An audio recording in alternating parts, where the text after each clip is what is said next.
I already have this ready. What you're going to do here is you're going to insert table. There are a couple of different ways that you can do this. Depending on how many rows you'd like and how many columns. I'm just going to be choosing one row with 4 across. You could do 2 rows with 3 across, 4 across, and then this will just keep going out. We don't need that many, but I'm going to just put 4 across, and I will show you why in just a second. All right. My next step here is that I'm going to make my margins a little bit bigger so that I have more space to work with and my icons can be a little bit bigger. Let me come all the way down to page setup. And then underneath the margins, I'm just going to adjust this to 0.1 and that to 0.1. Okay, you don't have to have your margins that wide. You can have them smaller if you'd like, or bigger. Here's my center line. I'm going to center everything inside that box. And then inside each one of these, I'm going to insert an image from my computer. I already created some icons, so I'm going to add those icons here.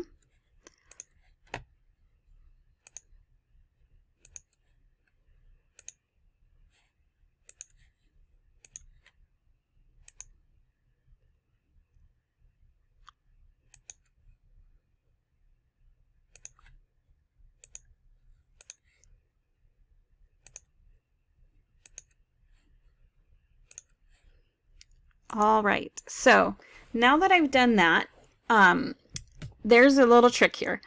The reason why I didn't make a table with extra pieces down here is because I can click on this picture, push my arrow to the right, and then hit enter twice, and then I'll be able to add another picture right underneath. That allows me to control the spacing a little bit better, and then I don't have icons that are very, very far down the page or further than I would like.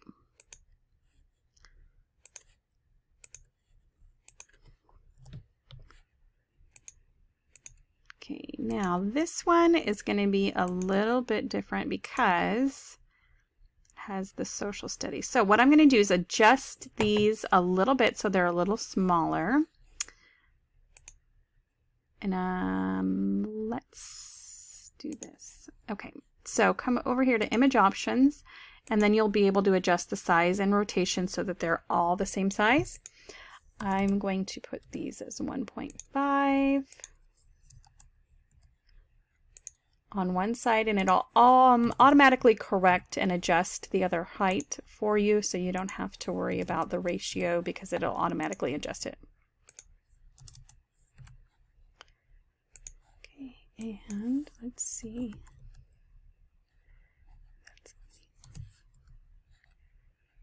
Let's do this.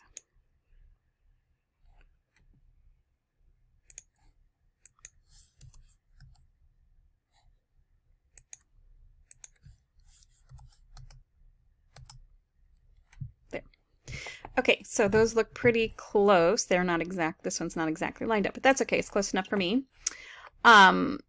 You can also add your bitmoji classroom here if you'd like. The way that I do that is just I put a 1 square table here, and again center it, and then I upload my bitmoji from my classroom folder. It's not in that one. Okay, let's do this.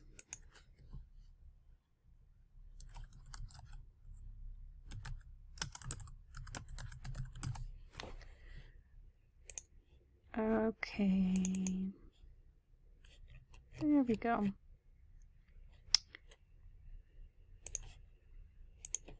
All right, so there. Now these both have black lines around them, so in order to get rid of those black lines, I'm just going to highlight everything, and then, whoops, where did it go? Let's do this.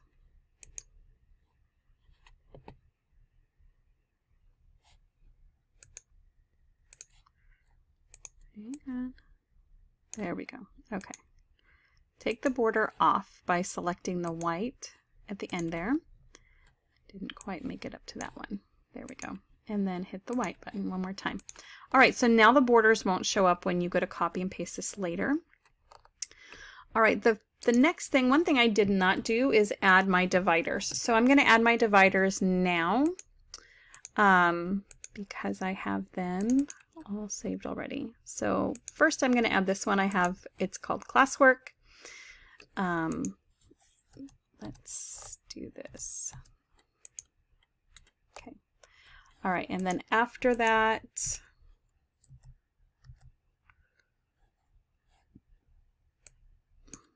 oops.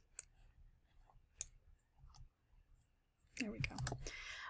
After that, I might add in one for websites or classroom information, which is another one I did.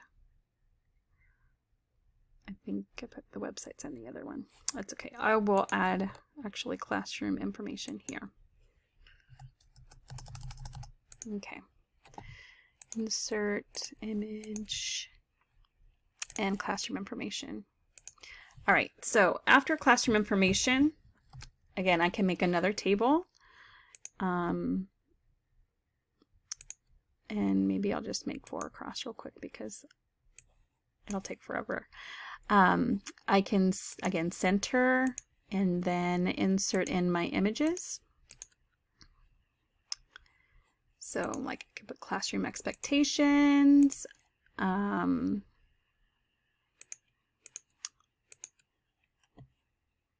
homework, so just a couple example icons you could make, and then insert and put parent information, and then last one,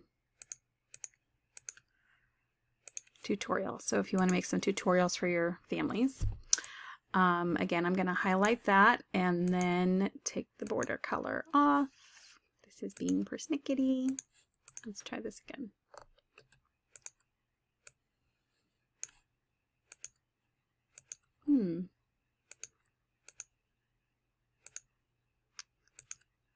I don't know what I did there. Okay, anyway, so that should come off. I don't feel like messing with it right now. It's okay. All right, so you can either highlight by selecting and rolling your mouse down, or you can do edit, select all, and then edit, copy, or Control C. Okay, then you're going to come over to Schoology, and in Schoology, this is going to be your landing page for students. When they log in, this will be the page they see. I don't have anything in my Schoology right now. This I set up just for practicing, but you can adjust a lot of things in Schoology to make it a little bit more kid-friendly. You can edit this picture up here and make your own little picture or little bitmoji right up there too, so students can see what they need to click on. So what I'm going to do first when I come to Schoology is go to Add Materials, and then I'm going to go to Add Page. When I do that, I copied already everything from that Google Doc. Up here, I'm going to maybe put, whoops. I have caps on, classroom information. Just as an example, you can name it whatever you'd like. Then you're going to paste everything from that Google Doc here. So you can right click and paste, or you can just hit Control V, and everything should transfer over that you copied. Okay, and I couldn't get the border off for some reason. I'm not going to mess with it. Okay, so now I have everything in here the way that I'd like it. It's all laid out and everything. So I have all of these icons here, and I have all of these icons here. What I'm going to do now is click on one of these icons, for example, phonics or writing or reading. Okay, if I go to reading, say maybe I want to link that to a website like Starfall. So I could go to Starfall and say, maybe I want my students to do some reading on Starfall, or maybe some, well, I'm not going to put math on there, but it's a reading, something with reading. So over here, they only have a couple of things here for me to click on. So maybe this doesn't really go with reading. Maybe I'll go over here to the fiction and nonfiction. There we go. So this will be a good place for them to start, which is fiction and nonfiction. I'm going to highlight the URL there. I'm going to Control-C to copy it. And then over here where it says reading, I'm going to hit the button up here that says link. And then I'm going to Control-V to paste that link in there and hit insert. Okay, I won't see it here, but after I save this, it'll pop up for me to be able to click on it. But I'm going to do that with each of my icons. If there's a website that I want them to use, or if I want them to go to a different page in Schoology to access maybe some work or some information about that subject, I can put links in there to those pages as well. I'm just going to do one as an example, and then hit create when you're finished. So that should take just a second to do that. And here's my page. So when I click on that, it'll pop up just like this. Okay, the only link I made was this reading one. So if I click on that, it'll pop up, which is great. Okay, so I know that that works. So I tested it out. Now what I'm going to do is pop back up here to edit page. And I'm going to select everything in there. Whoops. Let's go to the bottom and start up. There we go. And again, I'm going to hit Control-C. After I made my links and I tested it, I'm going to hit Control-C. Then I'm just going to cancel that. Come over here to Updates. And then inside this announcement box, I'm going to hit Control-V. Okay, so now that I did that, I copied everything over. The last thing I need to do in order to publish this is come to this little bottom and tick the little bell here. If you do not do this, it's not going to work. So please make sure to not forget this. Okay, then you're going to hit the button that says Post. So that will become now an announcement, and it'll show up on my materials page.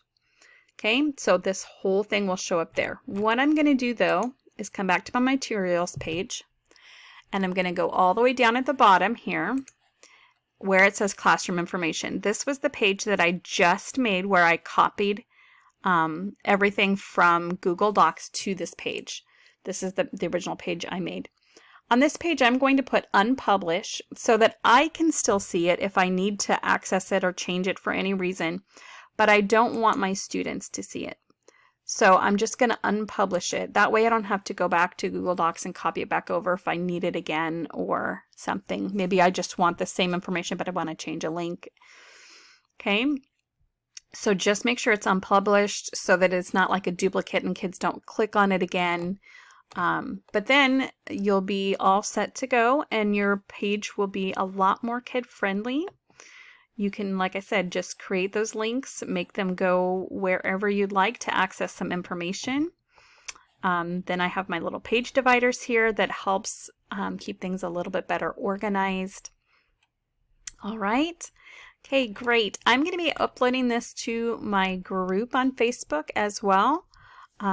We have a K2 Schoology group there if you're interested in learning a little bit more. Thank you so much for tuning in today. I hope you learned a lot.